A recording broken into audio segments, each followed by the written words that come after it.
Մեր երկրում վերջին տարիներին մեծ առաջնահերթություն է տրվում պետական ծառայությունների եւ ընդհանրապես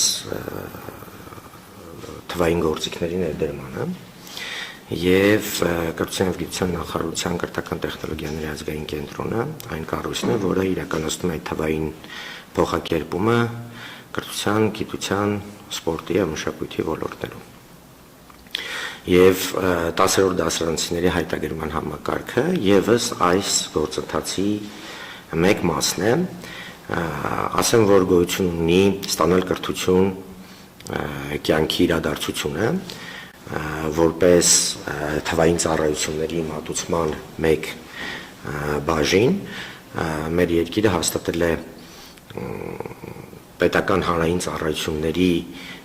իրադարձություններ, կյանքի իրադարձություններ, եւ դրանցից մեկը ստանալ կրթություն կյանքի իրադարձությունն է,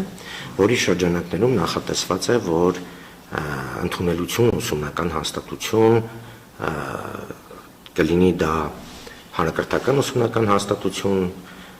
բուհական ուսումնական հաստատություն, նախնական միջին մասնագիտական ուսումնական հաստատություն պետք է տեղի ունենա առցանց եւ ամբողջությամբ էլեկտրոնային գործիքների կիրառմամբ։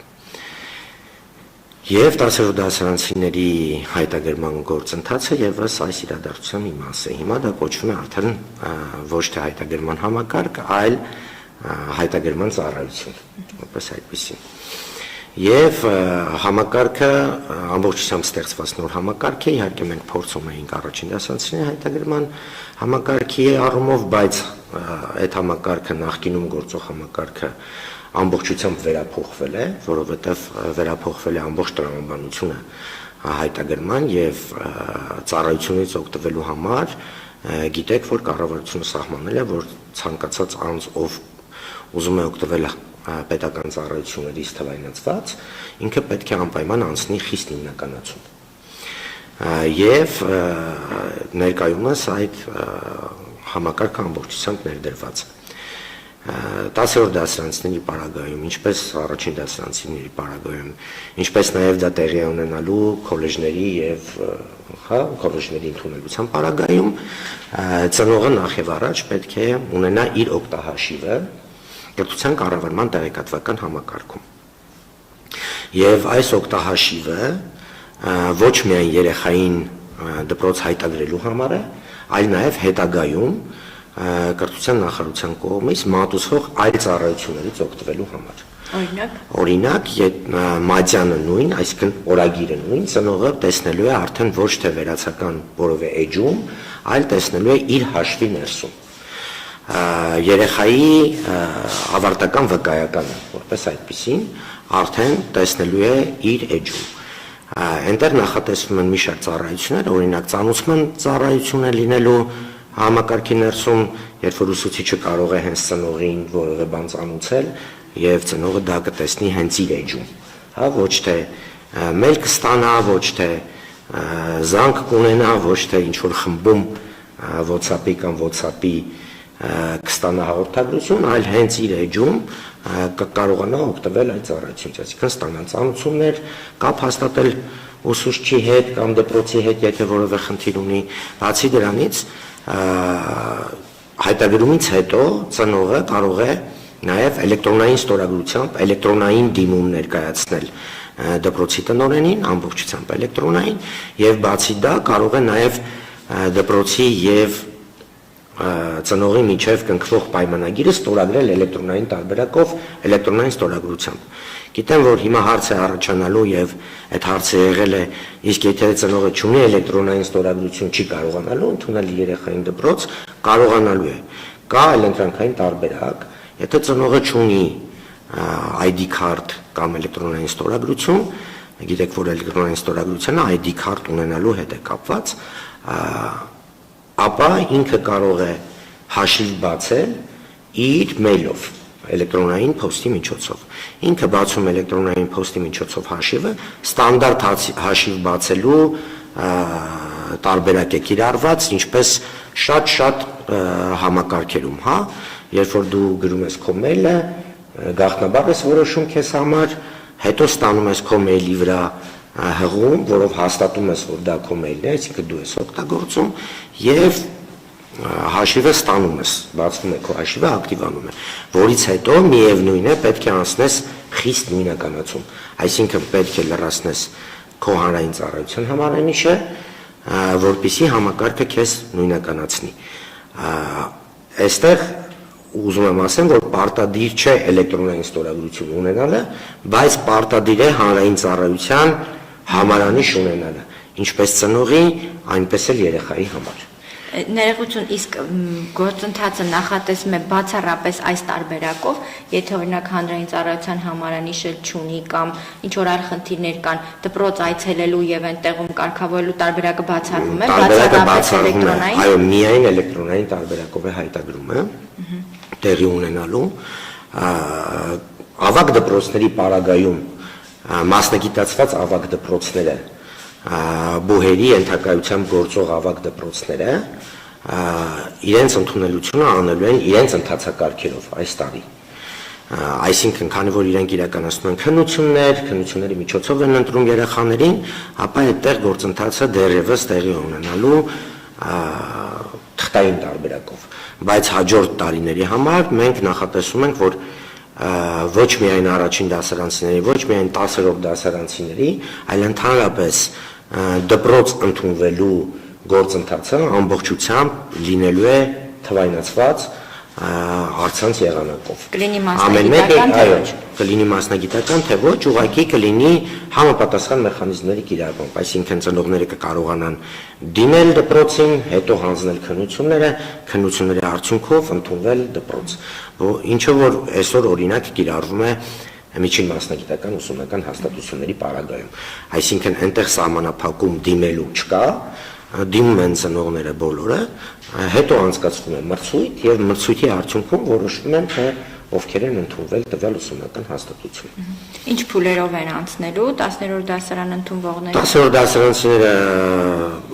նույն փուլերն է նախատեսված, ինչը որ առաջին դասարանցիների պարագայում էր, քանի որ օրենքը սահմանել է նույն առաջնահերթությունները թե առաջին դասարանցիների համար, թե 10-րդ դասարանցիների համար։ Համակարգը մենք արդեն բացել ենք եւ ծնողները կարող են այսօրվանից սկսած իրենց հաշիվները բացել համակարգում, դա շատ կարևոր է, որպեսզի ծնողները այդ գործը չիրականացնեն հայտագրման օրը։ Հաշիվը կարող են բացել այսօր, արդեն կարող են մտնել իրենց հաշիվը ստեղծել, անցնել այդ նույնականացումը եւ համակարգը ասեմ ձեզ, որ ավտոմատ է ճանաչում երեխային ծնողի, եթե փաստաթղթերում խնդիր չկա, որտեղ համակարգը փոխգործելություն ունի բնակչության պետական ռեգիստրի հետ, ՔԿԳ-ի բազաների հետ, սոցիալնախարարության, այսինքն սոցիալական անապահովության բազաների հետ, հաշմանդամության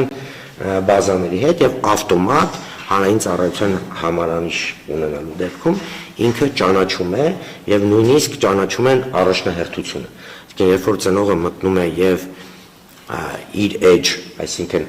edge-ը ստեղծելուց հետո մտնում է ենթահամակարգեր, այնտեղ կտեսնի մի քանի ենթահամակարգ այս պահին։ Դա առաջին դասարանցիների հայտագրման ենթահամակարգն է, 10-րդ դասարանցիների ենթահամակարգն է եւ մտնում է 10-րդ դասարան հայտագրման ենթահամակարգ, որտեղ արդեն ավտոմատ, եթե ծնողի եւ իր երեխայի փաստաթղթերում ամեն ինչ նորմալ է, երկուսն էլ ունեն հանրային ծառայության համարանիշ, համակարգը ճանաչում է երեխային եւ ճանաչում է նաեւ առաջնահերթությունը, եթե նման առաջնահերթություն ունի ծնողը, այսինքն հաշմանդամություն ունեցող երեխա է կամ հաշմանդամություն ունեցող ծնող է, եթե ծնողը աշխատում է տվյալ ուսումնական հաստատությունում, եթե տվյալ ուսումնական հաստատությունում արդեն սովորող քույր կամ եղբայր ունի, այն աշակերտը ում ուզում են հայտագրել տվյալ դպրոց, եւ համակարգը ավտոմատ ճանաչում է առաջնահերթությունը եւ ցուցադրում է ծնողին, որ դուք ունեք այս առաջնահերթությունը եւ կարող եք հայտագրումն իրականացնել այս պարագայում հուլիսի 20-ից սկսած։ Հուլիսի 20-ին դա առաջին փուլն է, նախատեսված է առաջնահերթություն ունեցող ծնողների համար եւ երեխաների համար եւ տևելու է 2 շաբաթ։ Հաջորդ փուլը, որը համընդհանուր հայտագրման համար է, դա օգոստոսի 4-ին առավոտյան ժամը 9-ին է տեղի ունենալու, բացվելու է այդ օրը համակարգը։ Այստեղ կարող են մի բան շեշտեմ, որ առաջնահերթությունից կարող են օգտվել ինչպես հայերեն, այնպես էլ ռուսերեն ուսուցմամբ դասարաններ ցանկացող ծնողները, այսինքն իրենք կարող են չսպասել երրորդ փուլին ռուսերեն ուսուցման պարագայում, եթե իրենք ունեն առաջնահերթություն, ապա կարող են հենց առաջին փուլում օգտվել իրենց առաջնահերթությունից։ Երկրորդ փուլը օգոստոսի 4-ին հայերեն ուսուցմամբ, միայն հայերեն ուսուցմամբ դասարանների համար համընդհանուր հայտագրումն է եւ մյուս երրորդ փուլը արդեն նախատեսվում է միայն ռուսերենով ուսուցմամբ այլ երկրի քաղաքացիների կամ օտարազգիների երեխաների հայտագրման համար ռուսերեն դասարաններ։ Պարոն Պողոսյան, այս փոփոխությունը ինչ կտա թե պետությանը, թե շահառուներին։ Տեսեք, այդ փորձը մեզ ցույց է տվել, որ առաջին դասարանցիների պարագայում, թե առաջին դասարանցիների պարագայում եւ ընդհանրապես թվայնացումը, որպես այդպեսին, ունի տрафարետային բնույթ, այսինքն տարիներով կուտակված խնդիրները, որոնք որևէ տեղ չէին երևում, դրանք բացահայտվում են եւ երևում են։ Սա տալիս է հնարավորություն ծնողներին հավասար պայմաններով դիմել դպրոցներ։ Այսինքն չկա այլևս կարիք գնալ դպրոցի տնօրենին խնդրել մի քանի ամիս առաջ հարցնել արդյոք տեղ կա դպրոցում դիմումներ կայացնելու թե չէ, ստանալ բացասական պատասխան, որ այլևս տեղ չունենք, դիմումները ընդունված են, մենք չենք կարող ձեր երեխային ընդունել, այսինքն ծնողը ունի հնարավորություն բոլորի հետ հավասար դիմել տվյալ դպրոցին։ Գիտեմ, որ այստեղ բարձրացվելու է հարց այդ արագության հաշվին, ում ինտերնետը ավելի լավն է, ում համակարգիչը ավելի լավն է, բայց դա հավասար պայման է բոլորի համար։ Այսինքն չկա արտոնություն ունեցող մարդ, ով ունի ազդեցություն դպրոցի վրա, տնօրենի վրա, որ կարող է անցնել առաջ եւ ավելի շուտ, չգիտեմ, իր հարցերը կարգավորել, այստեղ կա հավասարության սկզբունք բոլորի համար։ Եվ այո, մենք 7 տարվա ընթացքում ունեցել ենք այդ դժգոհությունը ծնողների, որ չեն հասցրել հայտարարել իրենց ցանկացած դպրոցը, բայց մեր օրենսդրությունը ասում է, որ ծնողն է ընտրում դպրոց, սակայն լիցենզիոն տեղերի շրջանակներում, այսինքն, եթե դպրոցը ունի նախատեսված 100 տեղ, իսկ այդ դպրոց ցանկանում են իրենց երեխաներին հայտագրել 300 մարդ, բնական է, որ 200 հոգին չի կարողանալու դա անել։ Շատ բնական բան է, բայց գոնե ստարտային մեկնարկային պայմաններում իրենք բոլորը հավասար պայմաններում են, այսինքն չկա մեկը, ով կարող է առանձին իր խնդիրները լուծել ու մեկնարկում առավելություն ունենալ։ Իսկ ավագ դպրոցների այս նոր գործընթացի մասով ինչ եք կարծում կլինեն մրցակցություն, այնպիսի մրցակցություն, ինչպիսին առաջի դասարանի դեպքում է։ Դե ասեմ, որ միևնույն է, մեր հասարակությունը ունի իր համար նախընտրելի դպրոցներ։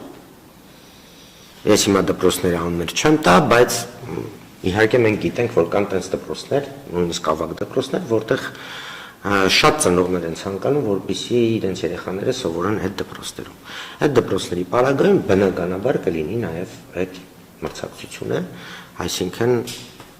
ով կհասցնի հայտագրել, կհայտագրի, ցավոք սրտի ոչ բոլորը ովքեր ցանկանում են կկարողանան հայտագրել այդ դպրոցները։ Բայց դա ընդհանրապես անլուծելի խնդիր է, որտեղ եթե այդ դպրոց ցանկանում են օրինակ ինքը ունի լիցենզիայով սահմանված շենքային պայմաններով եւ այլն, ունի հնարավորություն կրթություն տալու X թվով աշակերտի, սակայն դիմողները ցանկացողները X+5 են, բնականաբար մյուս 5 հոգին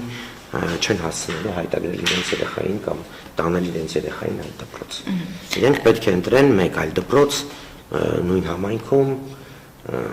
եւ իրենց երեխաներին տանեն այդ դպրոց։